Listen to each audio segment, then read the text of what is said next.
Hola amigos de Recuperando Historias. Dentro de mis breves y pequeñas incursiones en la historia del noreste mexicano, hay algunos detalles muy poco observados y que valen la pena sacar a la luz. Desde luego son datos llenos de hipótesis porque no existe una investigación tan profunda que muy probablemente eh, deben existir datos muy bien guardados en archivos ibéricos, en archivos mexicanos, pero que aún no han salido a la luz, pero que al mismo tiempo nos dan, hay algunos pequeños resquicios que salen dentro de datos aislados que dan lugar a generar hipótesis y a manejar esta idea de futuras investigaciones históricas que enriquezcan toda la información que hasta hoy es limitada en la historia del noreste mexicano. En esta ocasión ayer fue 31 de julio y dentro de las navegadas que di, desde luego en algunas redes sociales vi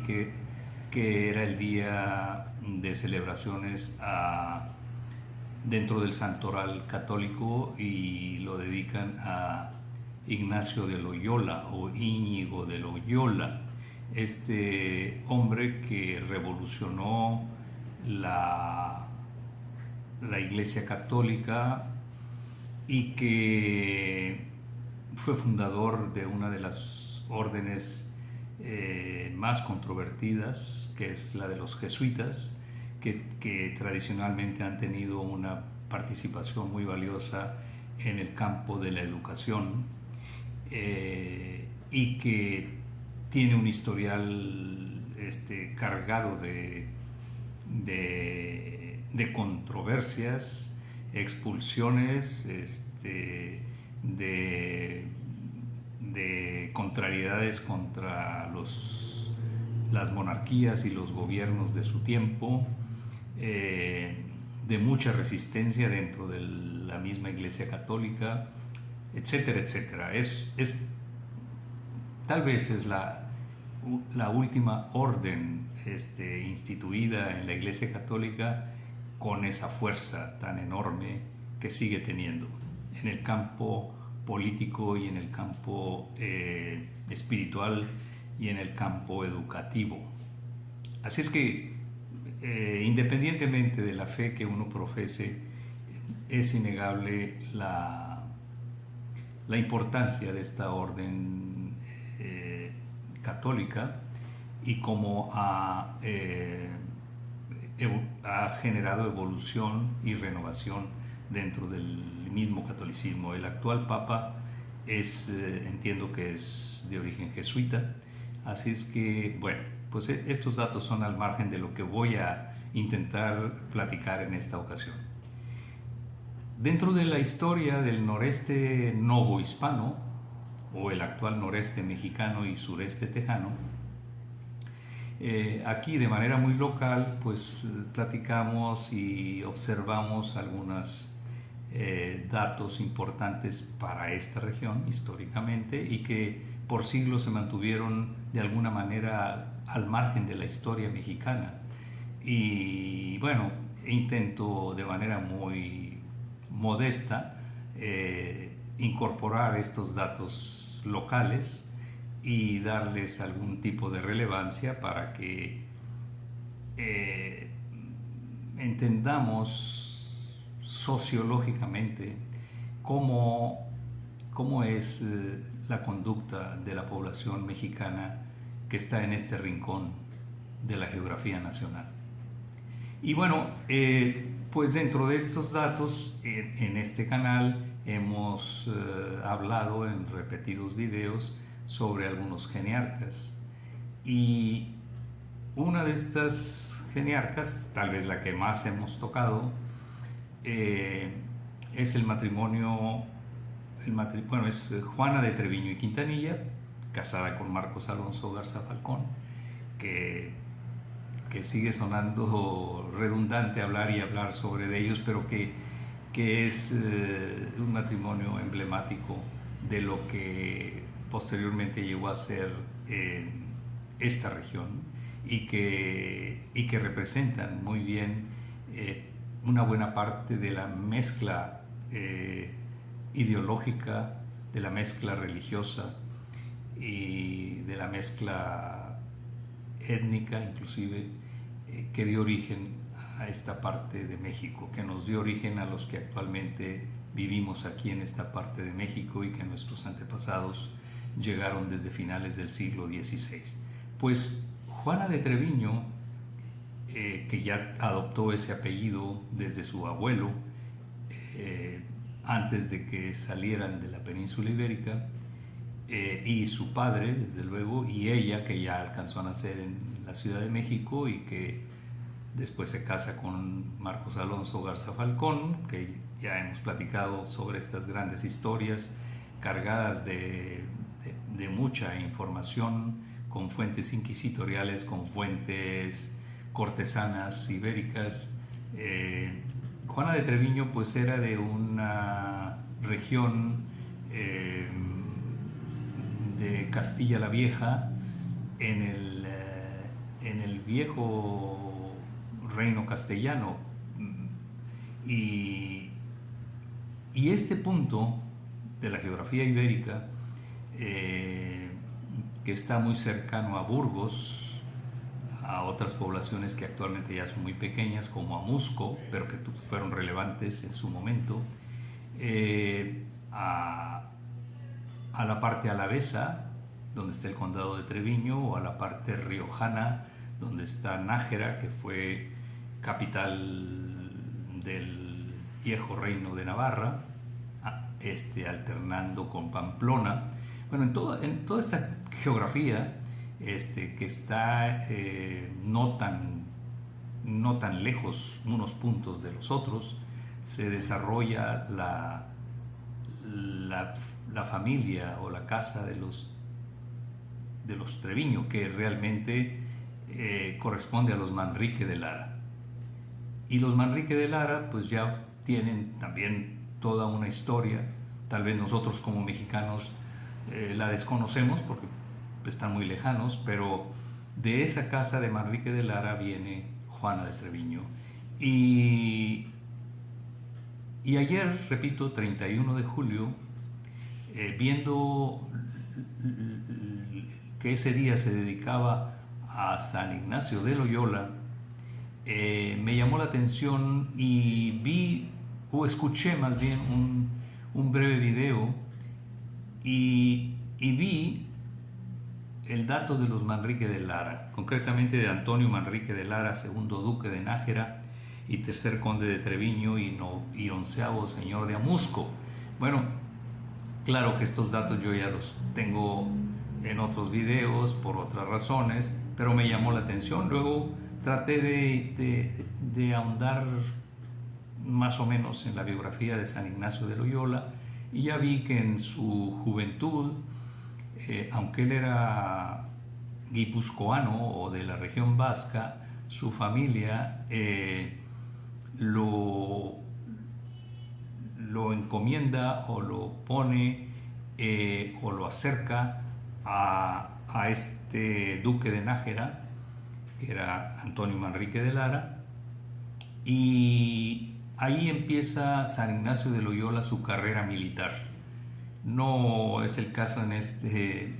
breve video detallar toda la época que tuvo San Ignacio de Loyola como militar, donde tiene heridas importantes y que acaban dejándolo con una incapacidad física en una de sus piernas.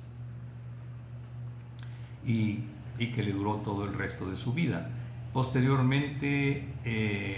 y por otras razones, San Ignacio, bueno, entonces Íñigo de Loyola,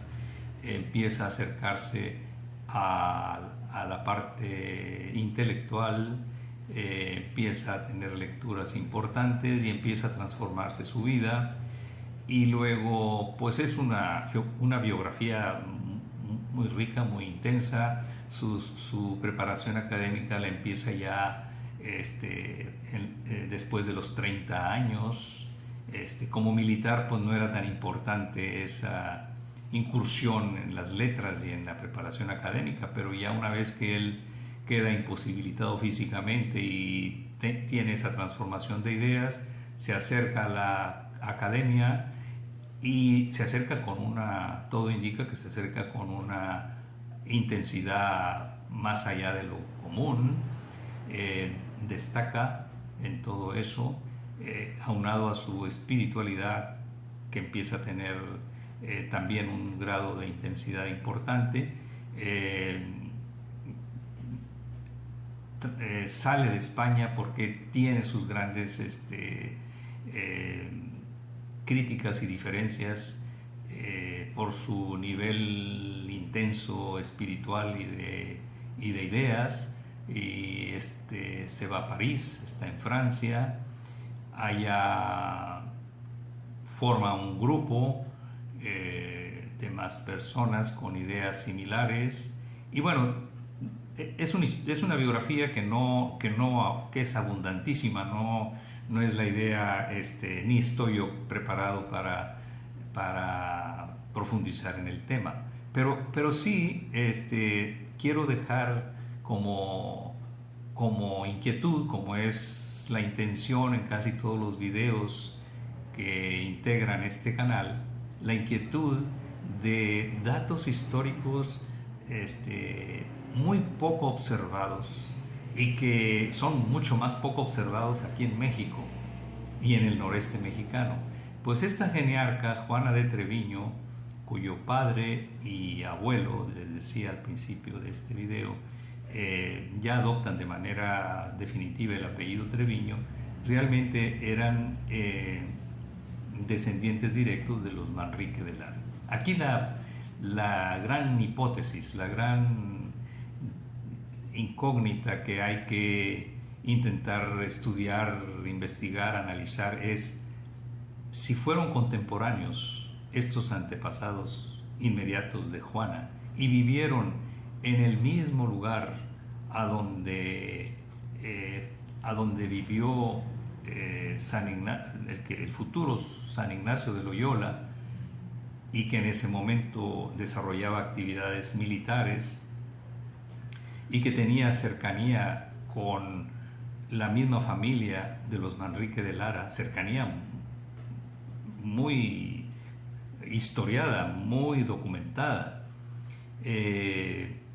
Entonces sí creo que es un tema interesante dentro de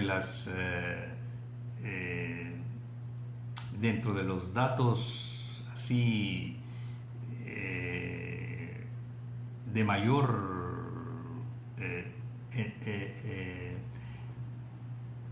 mayor curiosidad o enigmáticos para la historia mexicana. Es como, vuelvo a repetir, cómo el mundo es tan pequeño, cómo en una geografía tan perdida en México o en la otrora Nueva España, que también es una parte de México con una historia cargada de mitos, leyendas, pero también de realidades y de tragedias, con alta presencia inquisitorial, con familias enteras sacrificadas y quemadas en la hoguera, con persecuciones intensas, con huidas más al septentrión de lo que entonces era desconocido en el continente americano, etcétera, etcétera, etcétera. Cómo en esta geografía tan compleja y tan cargada de tragedia viene a dar una mujer que es tal vez la geniarca que dejó mayor descendencia en esta parte de México y de Texas. Cómo en esta geografía existe la posibilidad con alta probabilidad de tener más apoyo documental del que actualmente conocemos, y cuya familia seguramente conoció y trató a San Ignacio de Loyola, el gran revolucionario de la Iglesia Católica, el fundador de los jesuitas, el fundador de esta orden que históricamente ha sido una constante piedra en los zapatos de grandes hombres con grandes poderes religiosos, políticos, monárquicos, etcétera, etcétera, etcétera. Bueno, no resulta ocioso iniciar esta investigación, que prometo que la voy a intentar iniciar, y sé que no es nada fácil, pero prometo, amigos de Recuperando Historias, que cada nuevo dato que capture sobre esta apasionante historia lo voy a divulgar en este modesto canal. Pues muchísimas gracias, amigos de Recuperando Historias. Espero nos sigamos viendo y escuchando en próximos videos, y ojalá que esta pequeña aportación histórica del noreste mexicano nos mueva a seguir informándonos sobre temas que son universales y con los cuales de alguna manera quedamos ligados, y